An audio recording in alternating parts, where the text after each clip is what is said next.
ಹೆಂಡತಿ ಕೊಟ್ಟ ಆ ಸರ್ಪ್ರೈಸ್. ಬಾತ್ರೂಂನಲ್ಲಿ ಸ್ನಾನ ಮಾಡುವಾಗ ವಿಡಿಯೋ ಕಾಲ್ ಮಾಡಿ ತೋರಿಸಿ ನನ್ನ ತಮ್ಮನಿಗೆ ಆಸೆ ಹುಟ್ಟಿಸಿದಳು.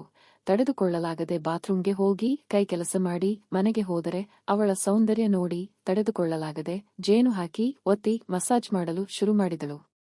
ನನಗೆ ಸ್ವರ್ಗ ಸುಖ ಸಿಕ್ಕಂತ ಆಯ್ತು. ತಲೆ ತುಂಬಾ ಇಂಟರೆಸ್ಟಿಂಗ್ ಆಗಿದೆ, ಕೊನೆವರೆಗೂ ಕೇಳಿ. ಭಾರತದ ಪ್ರಮುಖ ವಯಸ್ಸು 28, ಮೂಲತಃ ಬೆಂಗಳೂರಿನವನು. ಬೆಂಗಳೂರಲ್ಲಿ ಸಾಫ್ಟ್ವೇರ್ ಡೆವಲಪರ್ ಆಗಿ ಕೆಲಸ ಮಾಡ್ತಾ ಇದ್ದೇನೆ. ಸದಾ ಯಾವುದಾದರೂ ಆಟದಲ್ಲಿ ತೊಡಗಿಸಿಕೊಂಡಿರುವ ಕಾರಣದಿಂದಾಗಿ ಒಳ್ಳೆಯ ಕಟ್ಟು ಮಸ್ತಾಗಿ ಫಿಟ್ ಫೈನ್ ಆಗಿ ಸಖತ್ತಾಗಿದ್ದೀನಿ. 4 ತಿಂಗಳ ಹಿಂದೆ ಅಷ್ಟೇ ಸುಂದರವಾದ ಹೆಂಡತಿ ಶ್ರೇಯಾಳ ಜೊತೆ ಮದುವೆ ಕೂಡ ಆಗ್ಬಿಟ್ಟು ಇವಾಗ ಒಬ್ಬ ಸಂಸಾರಸ್ಥ ಆಗ್ಬಿಟ್ಟಿದೆ. ಇಲ್ಲಿ ಶ್ರೇಯಾಳ ಬಗ್ಗೆ ಮುಂದೆ ಕತೆಯಲ್ಲಿ ಹೇಳ್ತೇನೆ. ಎಂದಿನಂತೆ ದಿನದ ಕೆಲಸವನ್ನೆಲ್ಲ ಮುಗಿಸಿ ಮನೆಗೆ ಹಿಂತಿರುಗಿದೆ. ಸಮಯ ಸುಮಾರು 7:30. ಶುಕ್ರವಾರ ದಿನ ಅಪಾರ್ಟ್ಮೆಂಟ್ನಲ್ಲಿ ಇರುವ ಕಾರಣ ಬೇಸ್ಮೆಂಟ್ನಲ್ಲಿ ಎಂದಿನಂತೆ ದಿನದ ಕೆಲಸ ಮುಗಿಸಿ ಮನೆಗೆ ಹಿಂತಿರುಗಿದಾಗ ಸಮಯ ಸುಮಾರು 7:30. ಶುಕ್ರವಾರ ದಿನ ಅಪಾರ್ಟ್ಮೆಂಟ್ ಇರೋ ಕಾರಣ ಬೇಸ್ಮೆಂಟ್ನಲ್ಲಿ ಕಾರ್ ನಿಲ್ಲಿಸ್ತೀವಿ. ಲಿಫ್ಟ್ ಹತ್ತಿದೆ. ಲಿಫ್ಟ್ನಲ್ಲಿ ಶ್ರೇಯಾ ಮಾಡಿದ ತುಂಟ ಮೆಸೇಜ್ಗಳನ್ನ ಓದೋಕೆ ಶುರು ಮಾಡಿದೆ. ಓದ್ತಾ ಉಸಿ ನಗುತ್ತಾ ಮನೆ ಬಾಗಿಲಿನ ಬಳಿ ಬಂದೆ. ಶ್ರೇಯಾ ಕೂಡ ಬೆಂಗಳೂರಿನವಳೇ, ವಯಸ್ಸು 25. ಅವಳು ಕೆಲಸಕ್ಕೆ ಹೋಗುವುದು ನನಗೆ ಇಷ್ಟವಿಲ್ಲದ ಕಾರಣ ಮನೆಯಲ್ಲಿಯೇ ಇರ್ತಾ ಇದ್ಲು. ಶ್ರೇಯಾ ಎಷ್ಟು ಸುಂದರವೆಂದರೆ ಯಾರೇ ಆದರೂ ಕೂಡ ಒಮ್ಮೆ ತಿರುಗಿ ನೋಡಬೇಕು ಅಂತಹ ಸುರಸುಂದರಿ. ಸೌಂದರ್ಯಕ್ಕೆ ತಕ್ಕಂತೆ ವ್ಯಕ್ತಿತ್ವ ಕೂಡ ಎಲ್ಲರ ಜೊತೆ ಬೇಗ ಬೆರೆತು ಹೋಗ್ತಾಳೆ. ತುಂಟತನ ಕೂಡ ಅವಳಲ್ಲಿ ಯಾವಾಗ್ಲೂ ಮನೆ ಮಾಡಿರುತ್ತೆ. ಅಪಾರ್ಟ್ಮೆಂಟ್ ಅಲ್ಲಿ ಯಾವುದಾದರೂ ಕಾರ್ಯಕ್ರಮ ನಡೆದಾಗ ಗಂಡಸರು ಅವಳನ್ನು ದುರುಗುಟ್ಟುಕೊಂಡು ನೋಡುವುದಂತೂ ಅತಿ ಸಾಮಾನ್ಯವಾದ ವಿಚಾರ. ಯಾರನ್ನಾದರೂ ಕಂಡರೆ ಬೆಂಕಿಯೇ ಅಂತ ಆಗುತ್ತದೆ. ಬಣ್ಣ ಮಾದಕ ನೋಟ ಬೀರುವ ಕಂದು ಬಣ್ಣದ ಕಣ್ಣುಗಳು, ಸುಂದರವಾದ ಮೂಗು, ಅವಳು ಹಾಕುವಂತಹ ಕಪ್ಪು ಬಣ್ಣದ ಒಂದು ಕನ್ನಡಕ ಅವಳ ಮುದ್ದುತನವನ್ನ ಮತ್ತಷ್ಟು ಜಾಸ್ತಿ ಮಾಡುತ್ತವೆ. ಉದ್ದವಾದ ಕಪ್ಪು ಮೋಡಗಳಂತಹ ಕೇಶರಾಶಿ, 5-6 ಅಡಿ ಎತ್ತರ, ಅಂದರೆ ತುಂಬಾ ಮನ್ಮೋಹಕವಾದ ಹೆಣ್ಣು. ಯಾರೇ ನೋಡಿದರೂ ಕೂಡ ಒಮ್ಮೆಯಾದರೂ ತಿರುಗಿ ನೋಡುವಂತಹ ಅಂದ ಚಂದ ಅದ್ಭುತವೈ. ನಮಸ್ತೆ ಗುರುಗಳೇ. ನಮಸ್ಕಾರ, ಹೇಳಿ. ಯಾರು? ನಾನ್ ಗುರುಗಳೇ, ಕಾರ್ತಿಕ್ ಅಂತ. ಕಾರ್ತಿಕ್ ಅವ್ರೆ, ಹೇಳಿ. ಅದೇ ನಾನು ಹುಡುಗಿ ವಿಚಾರದಲ್ಲಿ ನಾನು ಕಾಲ್ ಮಾಡಿದ್ದೆ ಅಲ್ಲ ನಿಮ್ಗೆ. ಎಲ್ಲ ಸರಿ ಹೋಗಿದೆಯಾ? ಗುರುಗಳೇ, ನೀವು ಹೇಳೋ ತರನೇ ಆ ಹುಡುಗಿ ಮತ್ತೆ ನನ್ನ ಲೈಫಲ್ಲಿ ಬಂದು ಗುರುಗಳೇ, ನೀವು ಕೆಲವೇ ಗಂಟೆಗಳಲ್ಲಿ ಪೂಜೆಗಳನ್ನೆಲ್ಲ ಮಾಡಿ ನನಗೆ ಎಲ್ಲ ಮಾಡಿಕೊಟ್ಟಿದ್ದೀರಾ. ತುಂಬಾ ಧನ್ಯವಾದಗಳು, ಎಲ್ಲ ಒಳ್ಳೇದಾಗಿದೆ. ನಮಸ್ಕಾರ ಗುರುಗಳೇ. ನಮಸ್ಕಾರ, ಹೇಳಿಮ್ಮ. ಯಾರು? ನಾನ್ ಗುರುಜಿ ಭವ್ಯ ಮಾತಾಡ್ತಿರೋದು. ಭವ್ಯ ಅವರೇ, ಹೇಳಿಮ್ಮ. ಗುರುಜಿ, ನೀವ್ ಹೇಳಿರೋ ತರ ನಾನು ಇಷ್ಟಪಟ್ಟಿದ ಹುಡುಗ ಮತ್ತೆ ಬಂದ್ರು. ನಾನ್ ಏನ್ ಹೇಳ್ಬೇಕು ಅಂತಾನೆ ಅರ್ಥ ಆಗ್ತಿಲ್ಲ. ನಿಮ್ಗೆ ನಾನು ಎಷ್ಟೋ ಕಡೆ ಕೇಳಿ ಪೂರ್ತಿ ದುಡ್ಡು ಕೂಡ ಕೊಟ್ಟು ಮೋಸ ಹೋಗಿದೆ ಗುರುಗಳೇ.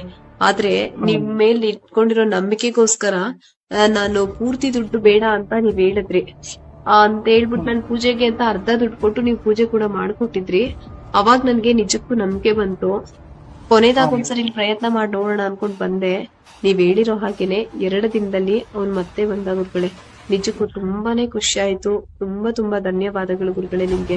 ಈಗೆಲ್ಲ ಒಳ್ಳೇದಾಗಿದೆಯಲ್ಲಮ್ಮ ನಿಮಗೆ? ಒಳ್ಳೇದಾಗಿದೆ ಗುರುಗಳೇ. ಈ ಮಾತಾಡೋ ಆಡಿಯೋನ ಪ್ರಮೋಷನ್ ಅವಾರ್ಡ್ ಮಾಡ್ಕೊಳ್ಳಮ್ಮ. ನಾನು ಮಾಡ್ಕೊಳ್ಳಿ ಗುರುಗಳೇ. ಏನಿಲ್ಲ, ನೀವು ಹುಡುಗ ನಿಮ್ ಜೊತೆ ಚೆನ್ನಾಗಿ ಮಾತಾಡ್ತಾ ಇದ್ದಲ್ಲಮ್ಮ? ಚೆನ್ನಾಗಿದ್ದಾರೆ ಗುರುಗಳೇ. ಈಗ ಅವ್ರ ಫ್ಯಾಮಿಲಿಯವರು ಕೂಡ ಕಾಂಪ್ರಮೈಸ್ ಆಗಿದ್ದಾರೆ. ಅವ್ರು ನಾನು ಇಷ್ಟಪಟ್ಟಿರೋ ಹುಡುಗ ಕೂಡ ಚೆನ್ನಾಗಿದ್ದಾರೆ ನನ್ ಜೊತೆಗೆ.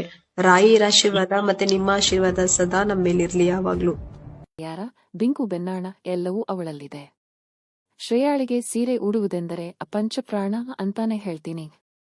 ನನಗೂ ಕೂಡ ಅವಳನ್ನ ಸೀರೆಯಲ್ಲಿ ನೋಡುವುದೆಂದರೆ ಬಹಳ ಇಷ್ಟ. ಅಷ್ಟು ಒಂದಕ್ಕೊಂದು ಹೊತ್ತಿ ಸುಂದರವಾಗಿ ಕಾಣುತ್ತೆ. ಶ್ರೇಯಾಳನ ಹಿಂಭಾಗದಿಂದ ನೋಡುವುದೇ ಕಣ್ಣಿಗೆ ಹಬ್ಬ. ಆ ಇಳಿಜಾರು ಎಷ್ಟು ಮಾದಕವೆಂದರೆ ಹೇಳಲು ಅಸಾಧ್ಯ. ಅವಳು ಧರಿಸುವುದು ಬಹಳ ಪ್ರಚೋದಕವಾದದ್ದು ಮತ್ತು ಬಹಳ ನನ್ನನ್ನ ನಿಂತಿದ್ದ ತಾವೇನೇ ಆಸೆಯನ್ನು ಹುಟ್ಟಿಸುವಂತಹ ಒಂದು ಅಂದ ಚಂದ. ಅದು ನಾನು ಕೆಲಸದಲ್ಲಿ ಇದ್ದಾಗಂತೂ ಬೋರ್ ಆಗಬಾರದು ಅಂತ ಹೇಳ್ಬಿಟ್ಟು ಪ್ರತಿದಿನವೂ ಸಹ ಪ್ರಚೋದಕವಾದ ಮೆಸೇಜ್ಗಳನ್ನ ಮಾಡ್ತಾಳೆ.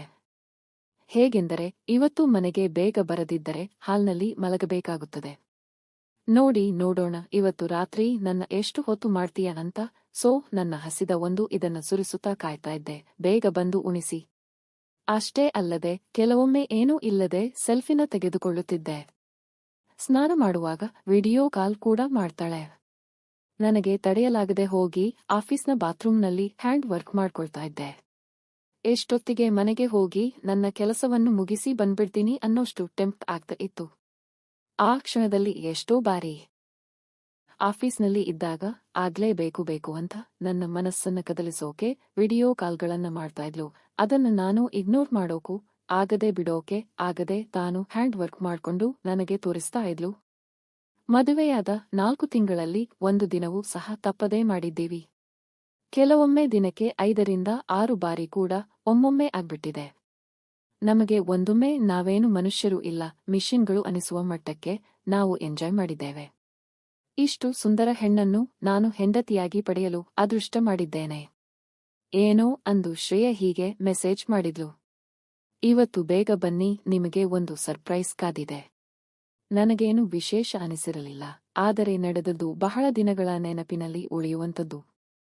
ಬಾಗಿಲನ್ನ ಕೊಟ್ಟಿ ಪ್ರೀತಿಯಿಂದ ಸೋಪುಲ್ ಎಕ್ಸೈಟೆಡ್. ಇದನ್ನ ಎಷ್ಟು ಖುಷಿ ಅನಿಸ್ತಿತ್ತು ಅಂದ್ರೆ ಶ್ರೇಯು ಅಂತ ಕೂಗಿದೆ. ಸ್ವಲ್ಪ ಸಮಯದ ನಂತರ ಬಾಗಿಲನ್ನ ನಿಧಾನವಾಗಿ ತೆರೆಯಿತು. ಅಲ್ಲಿ ನಿಂತಿದ್ದ ನನ್ನ ಮುದ್ದಿನ ಹೆಂಡತಿ ಶ್ರೇಯಳಿಗೆ ಉಸಿಗುವನ್ನು ಕಂಡು ಬಹಳ ಸಂತೋಷ ಅಂದ್ರೆ ಬಹಳಷ್ಟು ಸಂತೋಷವಾಯಿತು. ಕಪ್ಪು ಬಣ್ಣದ ಸೆಮಿ ಟ್ರಾನ್ಸ್ಪರೆಂಟ್ ಸೀರೆಯನ್ನ ಹುಟ್ಟು ದಾರದಂತಹ ಪಟ್ಟಿಗಳಿರುವ ಬ್ಲೌಸ್ ಅನ್ನ ಧರಿಸಿದ್ಲು. ಯಾವಾಗ್ಲೂ ಅಷ್ಟೇ ಈ ಮೆಗಾ ಹೀರೋಯಿನ್ಸ್ಗಳು ಧರಿಸುವಂತಹ ಅಷ್ಟು ಪ್ರೀಟಿ ಆಗಿರುವ ಡ್ರೆಸ್ಗಳನ್ನೇ ಧರಿಸುತ್ತಾಳೆ ಅವಳು. ಹಾಕುವಂತಹ ಮನೆಯಲ್ಲಿ ಹಾಕುವಂತಹ ನೆಟ್ ಡ್ರೆಸ್ಸು ಕೂಡ ಅಷ್ಟೇ ಪ್ರೀಟಿಯಾಗಿ ರಿಚ್ ಆಗಿ ಇರುತ್ತವೆ. ನನಗೆ ನೋಡುತ್ತಲೇ ಹೃದಯದ ಬಡಿತ ಜೋರಾಯಿತು, ಗಟ್ಟಿಯಾಗೋಕೆ ಆರಂಭಿಸಿತು. 4 ತಿಂಗಳು ಕಳೆದರೂ ಸಹ ಪ್ರತಿ ಬಾರಿ ಶ್ರೇಯಾಳನ ಸೀರೆ ಹುಟ್ಟಾಗ ನೋಡಿದರೆ ಆಗುವ ಸಂಚಲನವೇ ಸುಖಕರ. ಅವಳ ಮನಮೋಹಕತೆಯನ್ನು ನೋಡಿ ನನಗೆ ತಿಳಿಯದಂತೆ ಹೋಗಿ ಅವಳನ್ನ ಗುಲಾಬಿಯಂತಹ ಒಂದು ಇದನ್ನ ಪ್ರಾರಂಭಿಸಿದೆ. ಕಣ್ಣು ಮುಚ್ಚಿ ಒಂದಷ್ಟು ಸಮಯ ಹಾಗೆ ಲಾಕ್ ಮಾಡುತ್ತಿದ್ದೆ. ಆಗ ತಾನೇ ಸ್ನಾನ ಮಾಡಿದ್ದರಿಂದ ಅವಳು ಇನ್ನೂ ಹಸಿಯಾಗಿಯೇ ಇದ್ಲು. ಏನು ತಾನೇ ಸ್ನಾನ ಮುಗಿಸಿ ಬಟ್ಟೆ ಹಾಕೊಂಡು 5 ಮಿನಿಟ್ಸ್ ಆಗಿತ್ತೇನೋ ಅಷ್ಟೇ ಅವಳ ಬೆಚ್ಚನೆಯ ಒಂದು ಸ್ಪರ್ಶ ಬರುತ್ತಿದ್ದ ಸುವಾಸನೆ ನನ್ನ ತಲೆಗೆ ಕೆಡಿಸ್ತಾ ಇತ್ತು. ಅವಳು ಸಹ ಎಲ್ಲವನ್ನೂ ಮರೆತು ಕಣ್ಣು ಮುಚ್ಚಿ ಸುಖ ಅನುಭವಿಸುತ್ತಿದ್ಲು. ಸ್ವಲ್ಪ ಕ್ಷಣಗಳು ಹೀಗೆ ಕಳೆದವು. ನಂತರ ಅವಳೇ ಹಿಂದೆ ಸರಿದು ಸೀರೆಯನ್ನು ಸರಿ ಮಾಡಿಕೊಂಡು ಬಾಗಿಲಾದರೂ ಮುಚ್ಚಿ ಯಾರಾದ್ರೂ ನೋಡ್ತಾರಲ್ವಾ ಅಂತ ಅಂದು ಒಂದು ಎಕ್ಸೈಟೆಡ್ ಅಲ್ಲಿದ್ದೆ. ಏನಾಗುತ್ತದೆ ಅನ್ನೋದನ್ನ ಮರೆತು ಹೋಗಿದ್ದೆ. ನನಗೆ ಏನು ಬೇಕು ಅಷ್ಟು ಮಾತ್ರ ನನ್ನ ತಲೆಯಲ್ಲಿ ಇತ್ತು. ಪ್ರಚೋದಕ ನಗು ವಿರುದ್ಧ ಅಡುಗೆ ಮನೆಯ ಹೆಜ್ಜೆ ಹಾಕಿದ್ಲು. ಅವಳಂತೂ ಯಾವಾಗ್ಲೂ ಕೂಡ ಅಷ್ಟೇ ನನ್ನನ್ನು ಪ್ರಚೋದಿಸುವುದು. ಅಂದ್ರೆ ಅವಳಿಗೆ ಬಹಳ ಇಷ್ಟ. ನನ್ನನ್ನ ತುಂಬಾ ಚೆನ್ನಾಗಿ ಕೇರ್ ಮಾಡುವುದರ ಜೊತೆಗೆ ನನ್ನ ಆಸೆ ಕನಸುಗಳಿಗೆ ಬೆಂಬಲ ಕೊಡ್ತಾಳೆ. ಅವಳ ಬಳಕುವ ದೃಶ್ಯವನ್ನು ನೋಡಿ ನಂದು ಇನ್ನೂ ಗಟ್ಟಿಯಾಗಿ ಒದುತ್ತುತ್ತಾ ಇದೆ.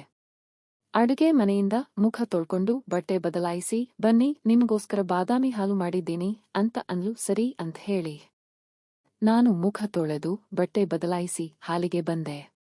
ಶ್ರೇಯಾ ಸೋಫಾದಲ್ಲಿ ಕುಳಿತು ಟಿವಿ ನೋಡ್ತಾ ಇದ್ಲು. ಟೀಪಾಯಿಯ ಮೇಲೆ ಒಂದು ಲೋಟದಲ್ಲಿ ಬಾದಾಮಿ ಹಾಲನ್ನು ಇಟ್ಟಿದ್ಲು. ಲೋಟವನ್ನು ಆಕ್ಚುಲಿ ಎತ್ಕೊಂಡು ಬಂದು ಶ್ರೇಯಳ ಪಕ್ಕದಲ್ಲೇ ಕುಳಿತುಕೊಂಡೆ. ಹಾಗೆ ಹಾಡಿಸಿದೆ. ಆ ಒಂದು ಕ್ಷಣದಲ್ಲಿ ಇದ್ದಲ್ಲಿ ನನಗೆ ಜಸ್ಟ್ ಆಗ್ಬಿಟ್ರೆ ಸಾಕು, ನೆಮ್ಮದಿ ಆಗ್ಬಿಡುತ್ತೆ ಅಂತ ಅನಿಸ್ತಾ ಇತ್ತು. ಬಟ್ ಶ್ರೇಯ ಇದ್ದಾಳಲ್ಲ, ಅವಳು ಬಹಳ ಅಂದ್ರೆ ಬಹಳ ಒಂದು ಆಸೆ ಪುರುಕಿ ಅವಳು.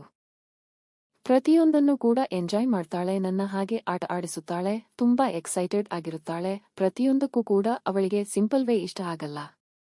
ಅವಳಿಗೆ ಕುಡಿಸಲು ಹೋದಾಗ ನೀವು ಕುಡಿರಿ, ನಾನು ಆಗಲೇ ಕುಡಿದು ಬಿಟ್ಟಿದ್ದೀನಿ ಎಂದು ಸರಿ ಅಂತ ಕುಡಿದೆ. ಶ್ರೇಯ ನನ್ನ ನೋಡುತ್ತಾ ಉಸಿ ನಗ್ತಾ ಇದ್ಲು. ನನಗೇನೋ ವಿಚಿತ್ರ ಅನ್ನಿಸ್ತಾ ಇತ್ತು. ಈ ರೀತಿ ಶ್ರೇಯ ಆಡುವುದನ್ನ ನಾನು ಆಕ್ಚುಲಿ ನೋಡಿ ಇರಲಿಲ್ಲ. ಸ್ವಲ್ಪ ಹೊತ್ತು ಕಳೆದು ಊಟ ಮಾಡೋಣ ಬನ್ನಿಯೇ ಅಂತ ಅಂದ್ಲು. ನಾನು ನಗುತ್ತಾ ನನಗೆ ಇಂದು ಬೇರೆ ರೀತಿ ಹಸಿವಾಗಿದೆ ಅಂತ ಹೇಳ್ಬಿಟ್ಟು ನನ್ನ ಕಡೆ ಮಾಡ್ತಾ ಇದ್ದೆ. ನಗುತ್ತಾ ನಂದು ಮೆಲ್ಲನೆ ಹೊಡೆದು ಬನ್ನಿ ಈಗ ಸುಮ್ಮನೆ ಅಂತ ಹೇಳಿ ಡೈನಿಂಗ್ ಟೇಬಲ್ ಹತ್ರ ಹೇಳ್ಬಿಟ್ಟು ಹೋದಲು. ಊಟ ಮಾಡಲು ಕುಳಿತ್ವಿ. ಇಬ್ಬರೇ ಇರೋದ್ರಿಂದ ಯಾವಾಗ್ಲೂ ಕೂಡ ನಾನು ಒಂದೇ ತಟ್ಟೆಯಲ್ಲಿ ಊಟ ಮಾಡಿ ಅಭ್ಯಾಸ. ನಾವಿಬ್ಬರಲ್ಲಿ ಇರುವಂತಹ ಒಂದು ಒಳ್ಳೆ ಗುಣ ಏನಪ್ಪಾ ಅಂತ ಅಂದ್ರೆ ನಾವಿಬ್ಬರು ಯಾವತ್ತೂ ಕೂಡ ಎಂಜಲು ಅಥವಾ ಈ ರೀತಿ ಮಾಡಬಾರದು ಮಡಿ ಮೈಲಿಗೆ ಅಂತ ಮಾಡಿಲ್ಲ. ಒಂದು ಸರಿ ಸಮಾನವಾಗಿ ನಮ್ಮ ಖುಷಿಯನ್ನು ಹಂಚಿಕೊಳ್ಳುತ್ತೇವೆ. ಒಂದೇ ತಟ್ಟೆಯಲ್ಲಿ ಊಟ ಮಾಡ್ತೀವಿ, ಒಂದೇ ಲೋಟದಲ್ಲಿ ನೀರು ಕುಡಿತೀವಿ. ಆ ರೀತಿ ನಮ್ದು ಅವರದು ನಮ್ದು ಅನ್ನೋದಿಲ್ಲ. ಅಂದು ತರಕಾರಿ ಬಾತ್ ಮಾಡಿದ್ಲು ಅವಳು ನನಗಾಗಿ, ನಾನು ಅವಳಿಗೆ ತಿನ್ನಿಸ್ತಾ ಇದ್ದೆ. ಅವಳು ನನಗೆ ತಿನ್ನಿಸ್ತಾ ಇದ್ಲು, ಕಣ್ಣಲ್ಲಿ ಕಣ್ಣಿಟ್ಟು ತಿನ್ನಿಸುವಾಗ. ಒಮ್ಮೊಮ್ಮೆ ಅವಳ ಕೋಮಲವಾದ ತ್ವಚೆ ಯಾಕೋ ಏನೋ ಕಾಣೆ, ಅಂದು ಮಾತ್ರ ನನಗೆ ವಿಚಿತ್ರವಾದ ಸಂಚಲನ ಆಗ್ತಾ ಇತ್ತು.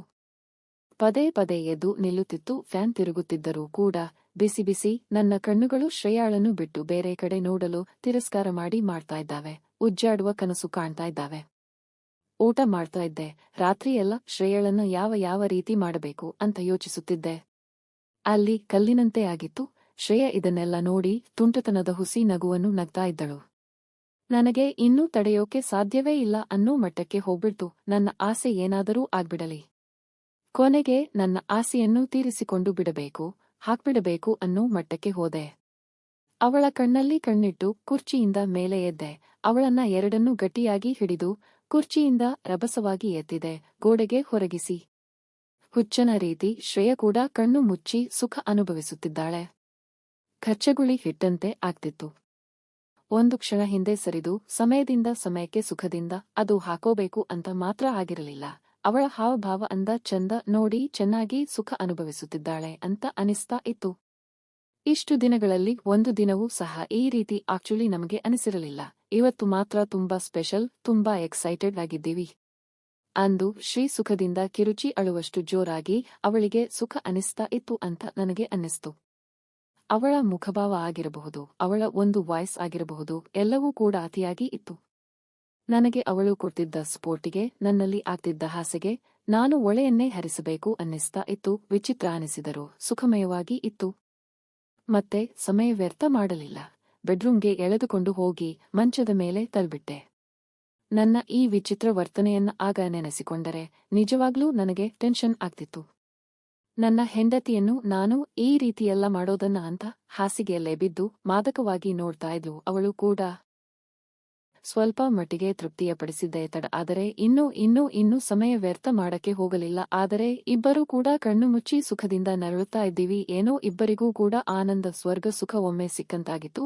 ಹೀಗೆ ಮಾಡುತ್ತಾ ನನ್ನ ಬೆವರಿನ ಹನಿಗಳು ಶ್ರೇಯಳ ಮೇಲೆ ತೊಟ್ಟಿಗುತ್ತಾ ಇದ್ದಾವೆ. ನನಗಿನ್ನೂ ನಿಜವಾಗಿಯೂ ತಡೆಯೋಕೆ ಸಾಧ್ಯವೇ ಆಗ್ಲಿಲ್ಲ. ನನ್ನ ಆಸೆ ಅನ್ನೋದು ಶುರು ಆಯ್ತು. 10 ರಿಂದ 15 ಸೆಕೆಂಡ್ಸ್ಗಳು ಹೀಗೆ. ಆಗ ನನಗೆ ಸ್ವರ್ಗ ಸುಖ ಸಿಕ್ಕಂತಾಯಿತು. ಹಾಗೆ ಇಟ್ಟು ಕುಸಿದು ಬಿದ್ದೆ. ಇಬ್ಬರೂ ಕೂಡ ಸಹ ಜೋರಾಗಿ ಉಸಿರಾಡುತ್ತಿದ್ವಿ. 10 ರಿಂದ 15 ಸೆಕೆಂಡ್ಸ್ಗಳು ಹೀಗೆ. ಆಗ ನನಗೆ ಸ್ವರ್ಗ ಸುಖ ಸಿಕ್ಕಂತ ಆಯ್ತು.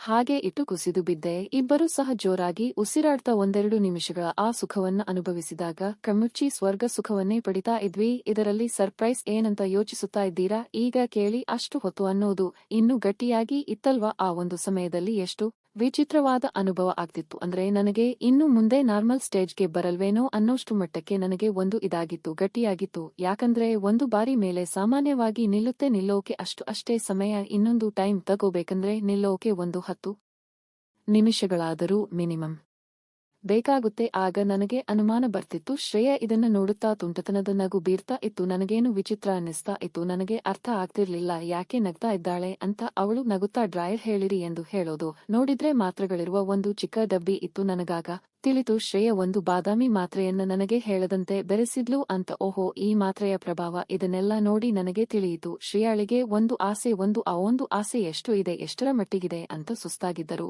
ಇನ್ನು 3 ಬಾರಿ ಬಾತ್ರೂಮ್ನಲ್ಲಿ ಹೋಗಿದ್ಲು. ಮನೆಯ ಹೊರಗಿನ ಬಾಲ್ ಖನಿಯಲ್ಲಿ ಮಾಲ್ಗುವಷ್ಟರಲ್ಲಿ ಎಷ್ಟು ಸುಸ್ತಾಗಿದ್ದರು ಅಂದ್ರೆ ಮಾರನೇ ದಿನ ಬೆಳಗ್ಗೆ ಎದ್ದಾಗ ಹೆಚ್ಚು ಕಮ್ಮಿ 11 ಅವರ್ 30 ಮಿನಿಟ್ ಗಂಟೆ ಎಚ್ಚರ ಆಗಿತ್ತು. ನಾವಿಬ್ಬರೂ ಕೂಡ ಸುಖದ ಅಮರಿನಲ್ಲಿ ತೇಲಿ ಮುಳುಗಿ ಎದ್ದು ಅವತ್ತಿನ ದಿನ ಪರಮ ಸುಖವನ್ನು ಅನುಭವಿಸಿದ್ವಿ. ಈ ಕತೆ ನಿಮಗೆ ಇಷ್ಟ ಆಗಿದ್ರೆ ನಮ್ಮ ಚಾನೆಲ್ ಗೆ ಸಬ್ಸ್ಕ್ರೈಬ್ ಆಗಿ. ಇಂತಹ 100 ಕತೆಗಳು ನಮ್ಮ ಚಾನೆಲ್ನಲ್ಲಿ ಲಭ್ಯ ಇದೆ. ನಿಮಗೆ ಬೇಕು ಅಂದ್ರೆ ಖಂಡಿತ ಚೆಕ್ ಔಟ್ ಮಾಡಬಹುದು. ನಿಮ್ಮ ಇಷ್ಟದ ಕತೆಯನ್ನು ನೋಡಬಹುದು. ಮೋಡಿ ಸಂಭೋಗ ವಶೀಕರಣ ಸ್ಪೆಷಲಿಸ್ಟ್. ವಶೀಕರಣಕ್ಕೋಸ್ಕರನೇ ಕರೆ ಮಾಡಿ. ಮಹಾಕಾಳಿ ತಾಂತ್ರಿಕ ಪೀಠಂ ಶ್ರೀ ಮಹಾ ಅಘೋರ ತಪಸ್ವಿ. ನಿಮ್ಮ ಪ್ರೀತಿಯನ್ನ ಮರಳಿ ಪಡೆಯಬೇಕೇ? ನಿಮ್ಮ ಪ್ರೀತಿಯನ್ನ ಮನೆಯಲ್ಲಿ ಒಪ್ಪುತ್ತಿಲ್ಲವೇ? ನೀವು ಇಷ್ಟಪಟ್ಟ ವ್ಯಕ್ತಿ ನಿಮ್ಮಂತೆ ಆಗಬೇಕೇ? ಲವ್ ಮ್ಯಾರೇಜ್ ನಲ್ಲಿ ಕುಟುಂಬದಿಂದ ಕಿರಿಕಿರಿಯಾಗುತ್ತಿದೆಯೇ? ನಿಮ್ಮ ಪತಿ ಅಥವಾ ಪತ್ನಿಗೆ ಪರಸ್ತ್ರೀ ಸಹವಾಸ ಬಿಡಿಸಬೇಕೇ? ಇಲ್ಲಿದೆ ಶಾಶ್ವತ ಪರಿಹಾರ. ವಶೀಕರಣ ಮತ್ತು ಶತ್ರು ಮುತ್ತಿಗೆಗೆ ಓಪನ್ ಚಾಲೆಂಜ್. ನಿಮ್ಮ ಕೆಲಸ ಕೇವಲ 2 ಗಂಟೆಯಲ್ಲಿ ಶಾಶ್ವತ ಸಮಾಧಾನ ಇಲ್ಲಿದೆ. ಕೆಲಸ ಆಗದಿದ್ದಲ್ಲಿ ನಿಮ್ಮ ಹಣ ವಾಪಸ್. ಗುಪ್ತ ಅಘೋರ ವಾಮ ಪದ್ಧತಿಯಿಂದ ಇಲ್ಲಿ ಶಾಶ್ವತ ಪರಿಹಾರ ಗ್ಯಾರಂಟಿ.